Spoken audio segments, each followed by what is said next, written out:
Mesdames et messieurs, bonsoir à vous tous. Dans ce journal, nous allons faire le point entre masturbation et rapport sexuel. Monsieur Isidore Atigan, topographe agréé, va nous parler de la rétrocession qui est un problème foncier. L'atelier des journalistes sur le genre a pris fin aujourd'hui à Tévier. Edem Agbetossou va nous donner des détails dans ce journal. Voilà les grandes articulations de cette édition. Mesdames et messieurs, bienvenue le développement des titres avec Pascal Woglo. Pascal, bonsoir. Bonsoir. L'ONG, le Jourdain Vie et Santé JVS, a organisé ce jeudi à Dalavé une séance de dépistage au VIH, de prise en charge syndromique des infections sexuellement transmissibles et de planification familiale. Cette activité s'inscrit dans le cadre de l'exécution du micro-projet Jeunes, appui à la promotion de la santé sexuelle et de la reproduction des jeunes et adolescents âgés de 10 à 24 ans dans la préfecture du Zior. Tabata Bansaga, sociologue à l'ONG JVS, chargé de suivi du projet.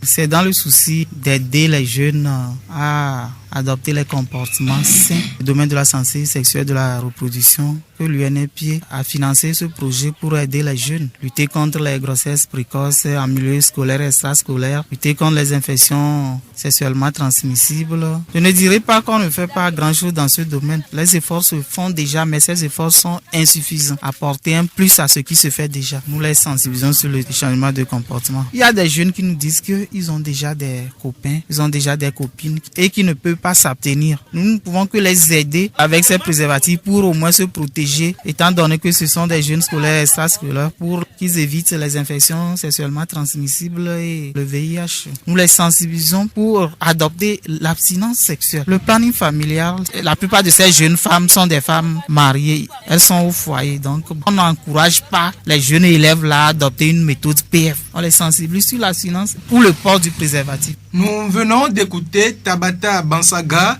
sociologue à l'ONG JVS chargé de suivi du projet. Les jeunes de Dalavé ont manifesté leur impression. Écoutons quelques-uns. Je suis là pour faire test. On parle souvent du virus VIH.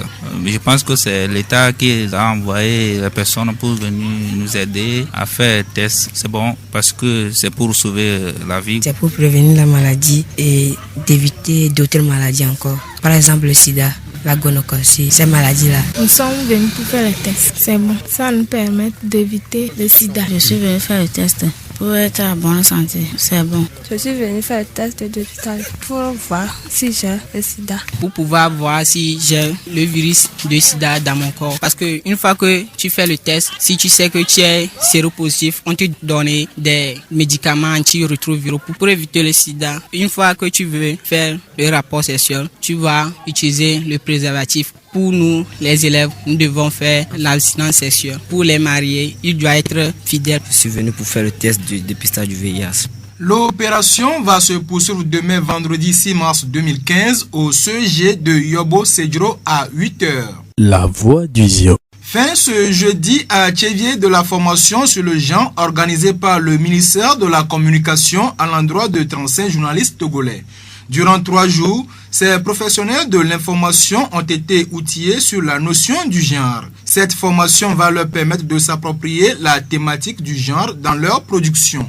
Notre confrère Edem Agbetossou a pris part à cette formation. Il nous fait une mise au point. Effectivement, Pascal, 3 jours ne suffit pas pour faire le gros du travail, mais nous avons fait le nécessaire. La finalité de cette session est de nous outiller, personnel des médias, éducateurs de masse, à maîtriser les différents aspects du concept du genre.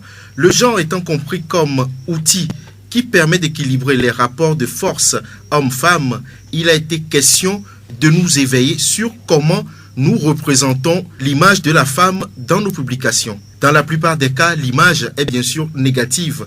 Nous montrons les femmes comme des marginalisées, des objets sexuels, des assujettis, et le plus souvent, nous les déshumanisons quand elles sont ambitieuses. Nous l'avons admis, c'est vraiment un handicap à l'épanouissement du genre féminin. Par la suite, nous avons débattu des solutions possibles.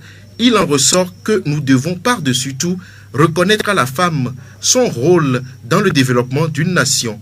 Le genre recommande que l'homme et la femme s'associent pour réussir ce pari.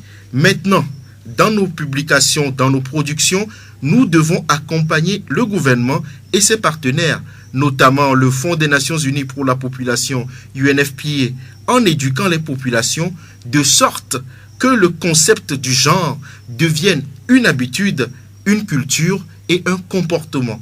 Dans nos organes ou bien nos services, nous devons accorder l'égalité des chances à tous. Le concept genre nous oblige à donner les mêmes opportunités aux deux sexes et que le choix soit basé sur les capacités intellectuelles et non du sexe. Aujourd'hui, nous devons amener les populations à comprendre que si l'homme et la femme sont différents sur le plan physiologique, ils sont égaux sur le plan intellectuel. Les deux sont capables d'assumer les mêmes professions. Une femme peut être mécanicienne et un homme peut être secrétaire. C'est cela l'égalité du genre. Radio Horizon à Thiviers sur 101.1. Plus de 5000 jeunes diplômés sont mobilisés comme volontaires dans des structures publiques et privées sur toute l'étendue du territoire togolais.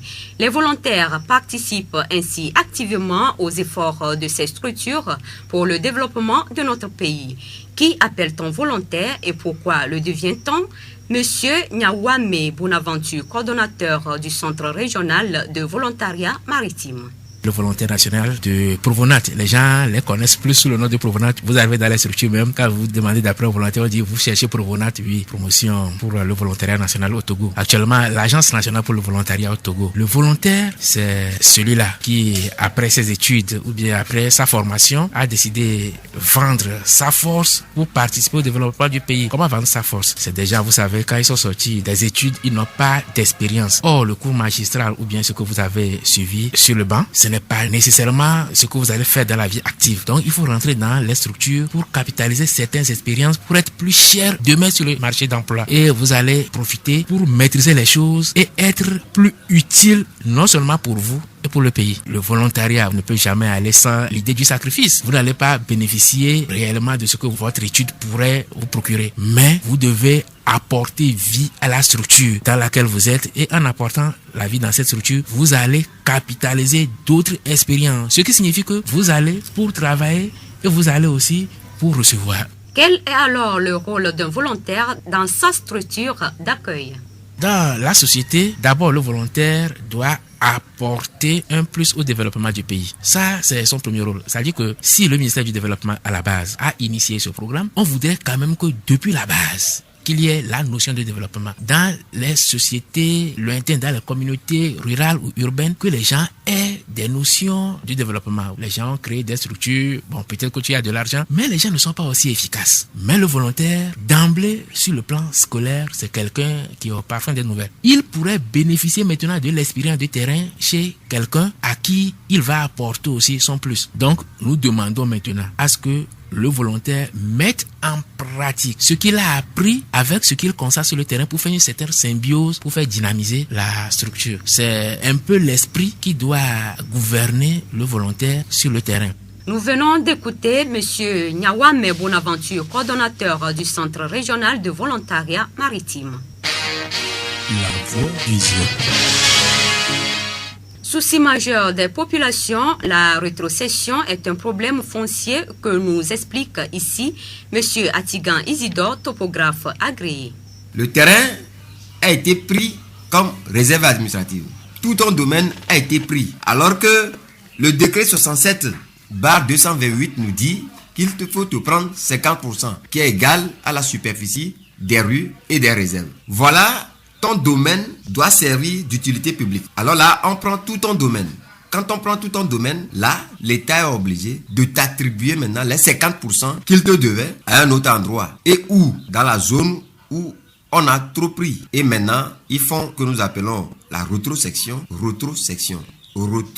Cédé. Donc là, on te retourne dans la propriété d'une autre personne à qui on a pris les 50%. Et comme c'est sur le terrain d'un autre, il faut que l'État t'appuie avec des références techniques. Et c'est ces références techniques qui doivent figurer sur le plan de ton terrain que tu as acheté dans une réserve rétrocédée qui fera foi maintenant à la direction puisqu'on puisse voir, c'est une rétrosection régulière. Alors là, l'État s'en occupe et pour te passer le dossier. Nous remercions M. Atigan Isidore, topographe agréé.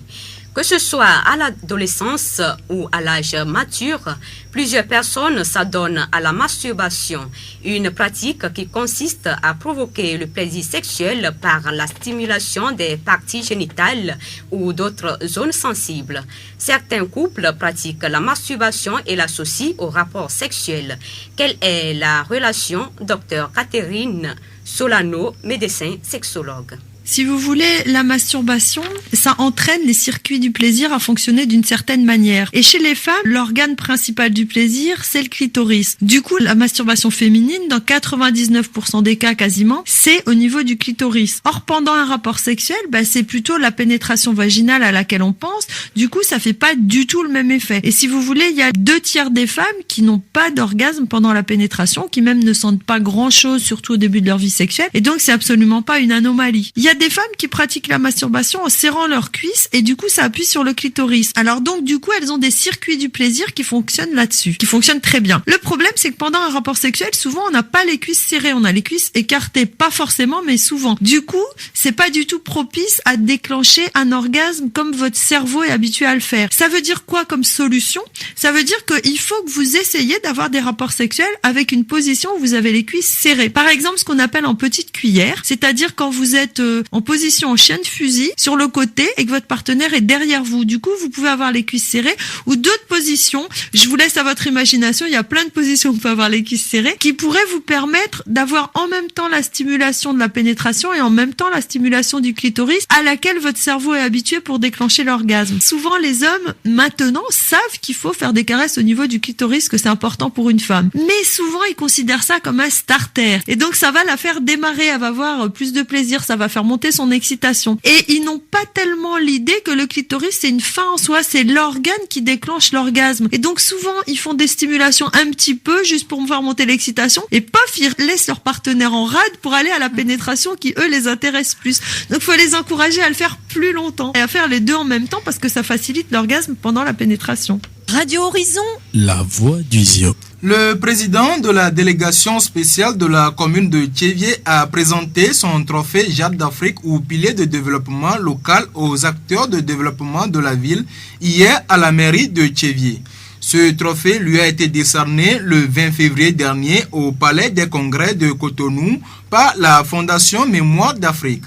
Selon le président de la délégation spéciale de la commune de Thiévié, je cite, « Ce trophée vient renforcer la politique culturelle de notre ville. » Monsieur Loglo Bruno. Dans un premier temps, nous avons été proposés par la ville partenaire de Lokossa. Depuis 2008, nous sommes en partenariat avec cette ville dans le Bénin. Et la Fondation Mémoire d'Afrique a fait des enquêtes tout autour de nous. Et aujourd'hui, c'est nous qui bénéficions de ce prix. Ce n'est pas les moyens qui font la chose, mais c'est une question de volonté.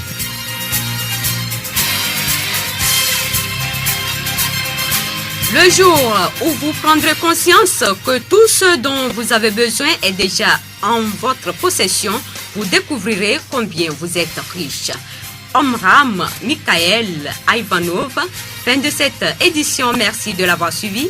Merci à toute l'équipe de la rédaction, présentation Blessine Possonia Pascal Woklo, réalisation technique Gaëtan Amouzou, au revoir et bonne nuit à vous tous.